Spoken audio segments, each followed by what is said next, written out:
Nah, dari situ PBNU mengatakan, wahai para pengurus-pengurus NU di setiap tingkatan, junjung tinggi ilmu pengetahuan nasab dan ahli nasab yang telah melakukan penelitian bahwa Ba'lawi bukan cucu Nabi. Wahai pengurus NU di setiap tingkatan, junjung tinggi ilmu pengetahuan dan ahli sejarah yang menyatakan bahwa Ba'lawi tidak tercatat dalam sejarah, bahwa Faqih Muqaddam tidak tercatat dalam sejarah, bahwa Sohib Mirbat tidak tercatat dalam sejarah. Wahai pengurus PBNU di setiap tingkatan atau pengurus NU di setiap tingkatan, junjung tinggi ilmu pengetahuan dan ahli-ahli DNA yang telah menyatakan bahwa Ba'lawi mustahil sebagai keturunan Nabi. Ini poin berapa itu? Poin pertama atau poin kedua itu? Ada poin itu, Mas Yusuf. Kalau tidak salah itu saya nih di catatan saya ada di poin 2 itu. Iya. Di poin 2 bahwa seluruh Hanya pengurus perbedaan pendapat. Ya. Coba bacakan, Mas Yusuf. Ini ya, poin 2 itu hendaknya perbedaan pendapat yang terjadi dapat disikapi dengan bijaksana, penuh kearifan dan menghindarkan semangat permusuhan, serta tetap mengedepankan adab dan menjunjung tinggi ilmu pengetahuan serta ahli-ahlinya. Nah, ini Itu kalimat menjunjung tinggi ilmu pengetahuan itu akhirnya maksudnya jangan husnudzon. Ini PBNU sudah bergeser dari mauqif awali yaitu husnudzon kepada mauqif ilmi yaitu mauqif ilmu pengetahuan. Bahwa junjung tinggi ilmu pengetahuan yang telah dilakukan sebuah penelitian bahwa Ba'lawi bukan cucu Nabi. Bahwa secara ilmu nasab dia tidak terbukti, bahwa secara ilmu sejarah dia tidak historis, bahwa secara DNA dia mustahil sebagai turun Nabi. Ini seluruh pengurus NU di setiap tingkatan harus menjunjung tinggi itu dan menjunjung tinggi para ahli-ahlinya. Yang kedua, yang saya catat dari instruksi itu adalah bahwa seluruh fungsionaris atau pengurus NU di setiap tingkatan untuk menjaga harkat martabat manusia, harkat martabat warga di situ tercatatnya. Artinya apa? Artinya PBNU yang telah mengeluarkan surat instruksi ini ditandatangani lengkap oleh Rais Am, Khatib, kemudian Ketum dan Sekretaris Umum telah menginsafi bahwa telah ada penghancuran harkat martabat manusia selama ini. Bahwa satu Habib yang bodoh dikatakan lebih mulia dari 70 kiai yang alim. Ini adalah penghancuran harkat martabat manusia. Maka wahai seluruh pengurus NU di setiap tingkatan, dengarkan instruksi 3975 ini, bahwa sesungguhnya pengurus NU harus menjaga harkat martabat. Maksudnya itu harkat martabat yang paling utama di kalangan NU. Yang pertama adalah para kiai, para ulama. Jangan tolerir ada orang yang mengatakan bahwa satu Habib yang bodoh lebih mulia daripada 70 kiai. Itu poinnya yang harus dibaca oleh Mas Yusuf. Ini jangan bacanya permusuhan, PWI permusuhan aja. Nah, kemudian poin yang ketiga, Mas Yusuf, poin ketiga yang saya catat dari instruksi itu adalah ada frasa begini, entah itu di poin berapa, bahwa seluruh pengurus NU di setiap tingkatan tidak boleh mentolerir adanya upaya menyalahgunakan nama Rasulullah. Menyalahgunakan nama Rasulullah ini sudah jelas. Orang-orang yang selalu menyalahgunakan nama Rasulullah untuk kepentingan pribadinya siapa, dari kelompok mana, ini sudah jelas.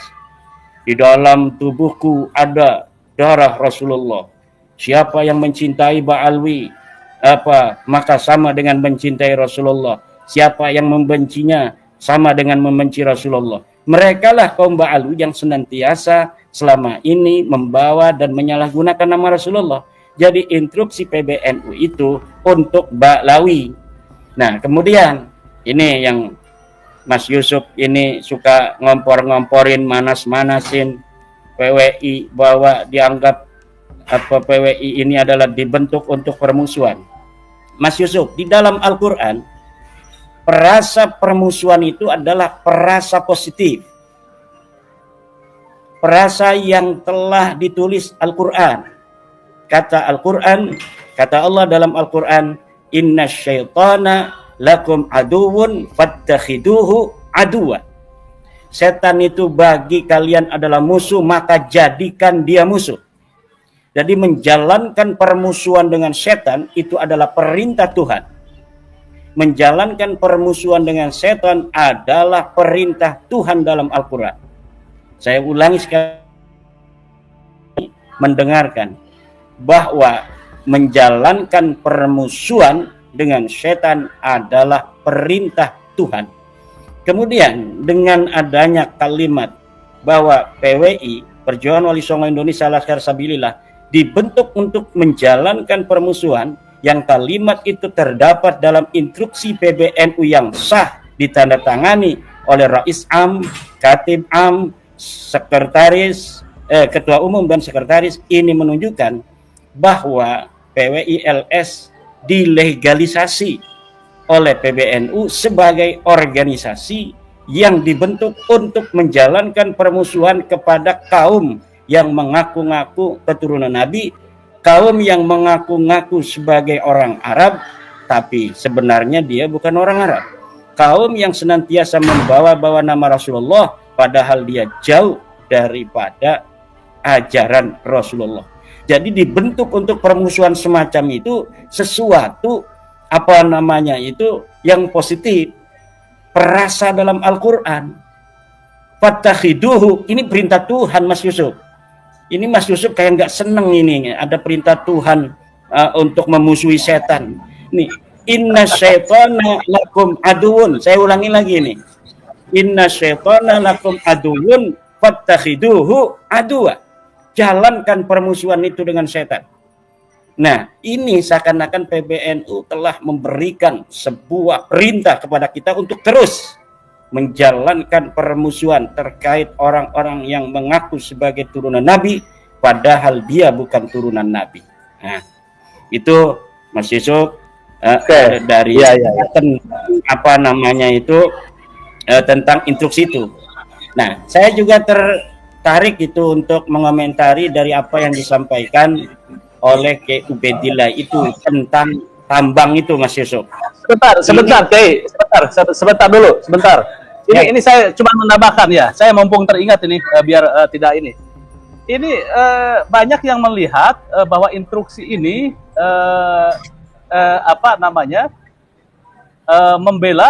membela nasabah Alawi. Ternyata setelah saya cek kalimat per kalimat, tidak ada narasi di sini tentang mengakui bahwa Mbak Alawi adalah keturunan Rasulullah. Dari perasa surat instruksi ini sama sekali tidak ada gitu kan. Ini adalah surat instruksi agar seluruh Nahdlatul Ulama atau warga NU untuk menjaga persatuan. Saya cari-cari gitu kan. Karena ketika saya berdebat di sebuah grup, WA grup itu, ada yang mengatakan itu benar gitu kan ya. PWNU, kenapa munculnya instruksi ini biar warga NU tidak menjadi mukimat gitu kan ya. Tapi setelah saya lihat-lihat itu tidak ada itu kan ya bahwa narasi yang menyebutkan bahwa PBNU fatwanya atau statementnya itu mengakui bahwa Mbak Alawi adalah turunan Rasulullah. Ini menurut saya ini hampir sama lah dengan Keimat gitu kan ya. Banyak yang salah baca tentang instruksi itu. Banyak yang salah baca tentang instruksi itu. Perlu diketahui oleh semua masyarakat bahwa di PBN itu masih banyak orang baik dan mayoritas orang cerdas.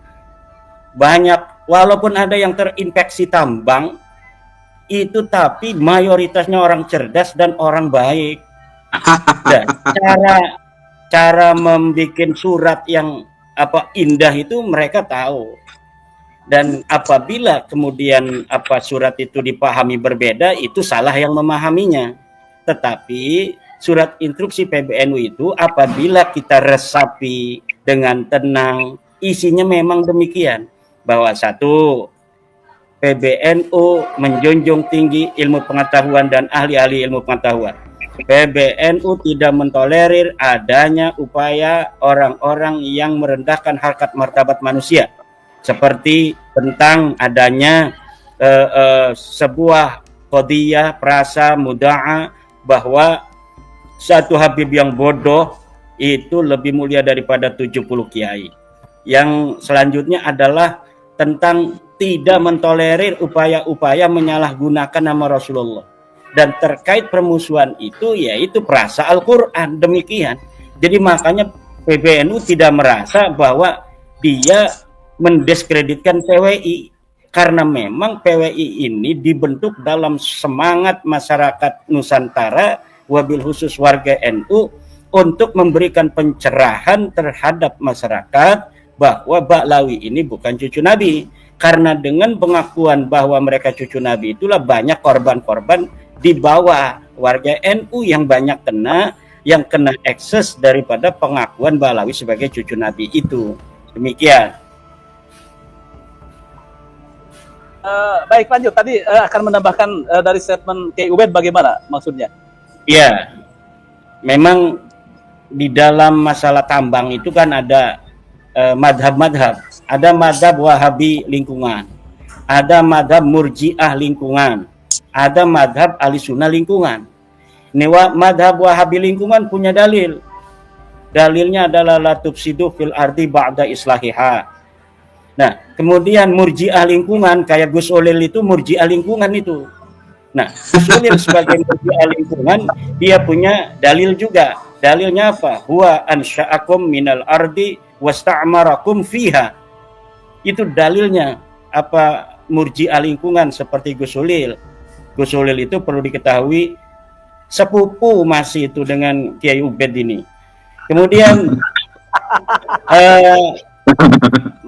Ahlussunnah wal Jamaah dalam kasus tambang ini madhab Ahlussunnah itu Kiai Ubed, Gus Ribut, saya, ini madhab Ahlussunnah wal Jamaah.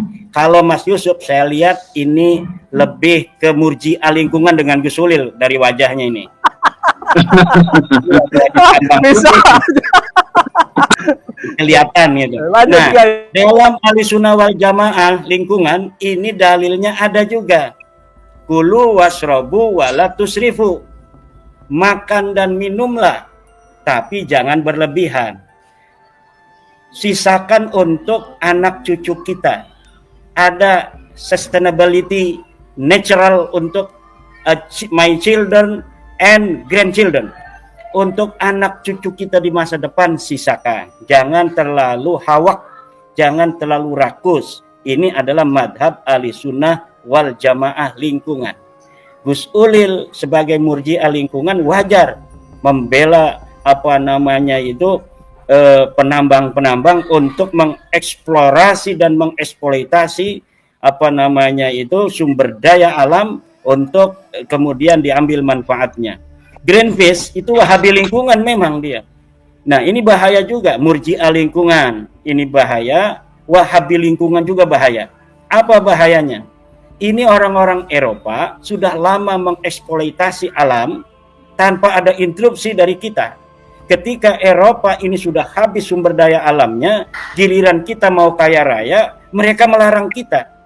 Dan bisa ditengarai atau kita duga ada kepentingan negara-negara barat yang tidak ingin kita kaya raya juga. Nah, ini juga harus diperhatikan. Madhab Wahabi lingkungan ini bahaya juga.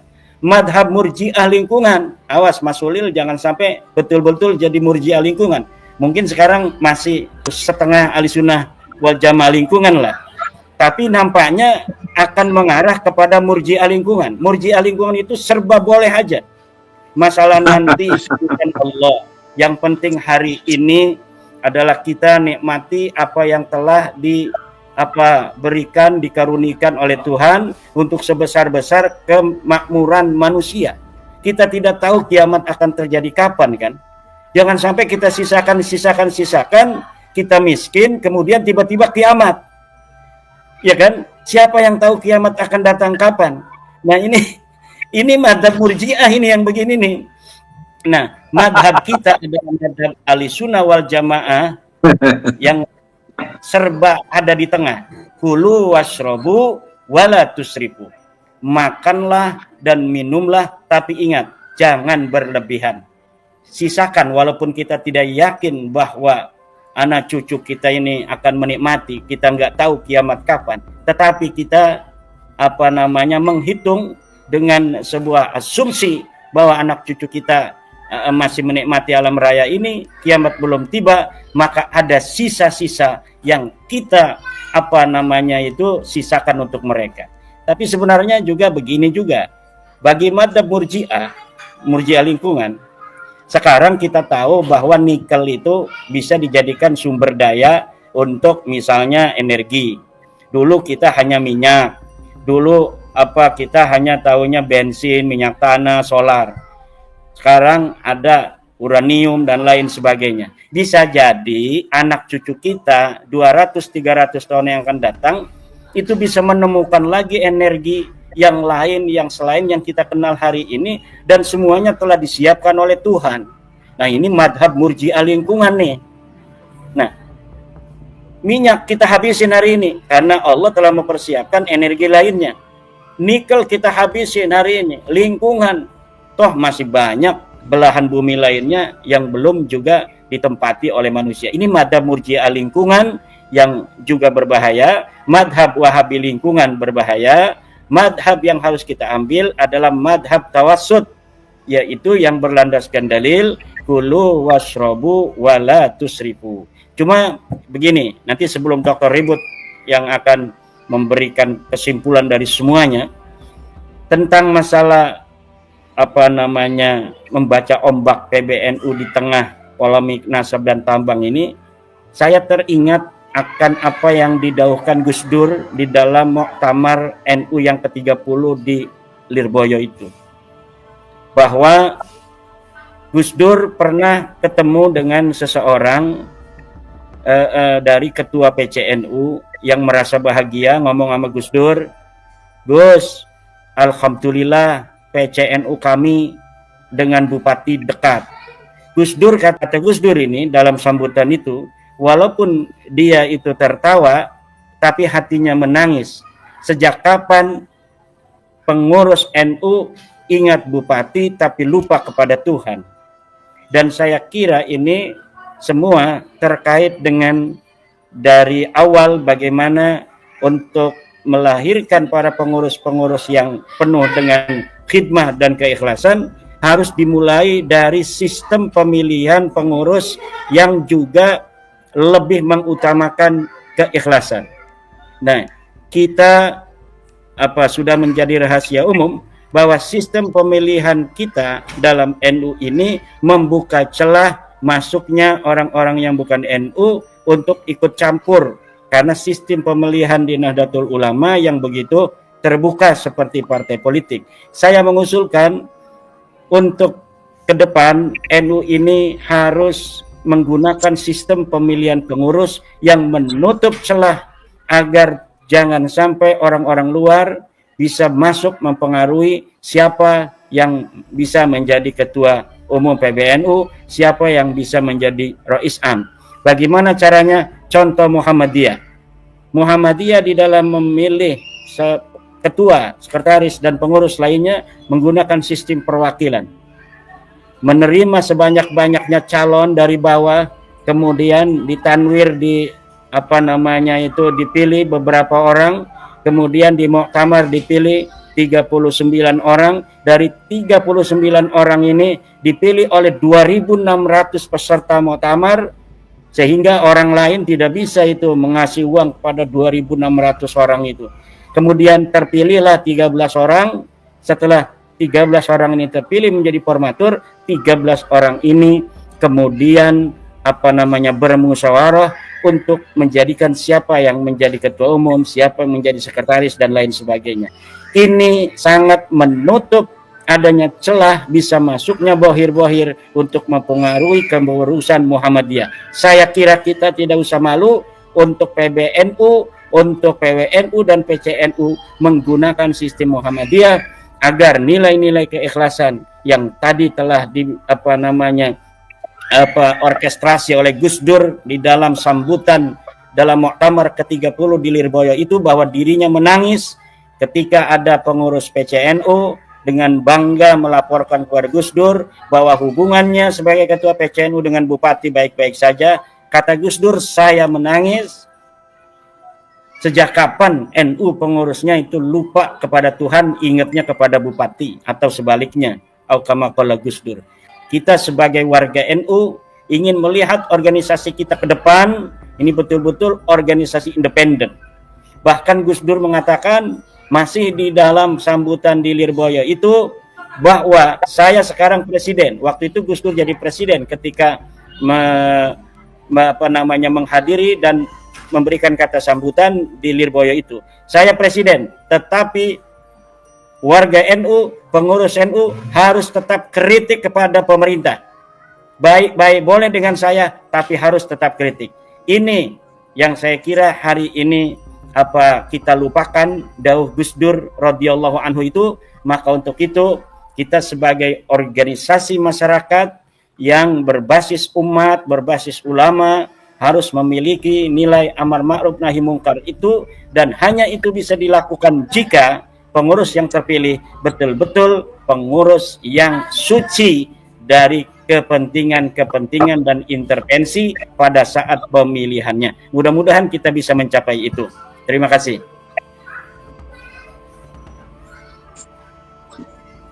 Oke, baik Kiai Mad.